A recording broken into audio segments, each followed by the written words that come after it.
స్వర్ణమంటూ చూపాలంటే పండే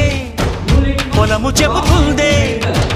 పదునుగా నాటే నాగలి పోటే చేసిన మేలంటే తనువంతా విరబూసే గాయాలే వరమాలై దరిజేరే ప్రియురాలే గెలుపంటే తను కొలువై ఉండే విలువే ఉంటే అలాంటి మనసుకు తనంత తానే అడగక దొరికే వరమే వలపంటే జన్మంతా నీ అడుగుల్లో అడుగులు కలిపే జత ఉంటే నడకల్లో తడవకైనా నాట్యం అయిపోదా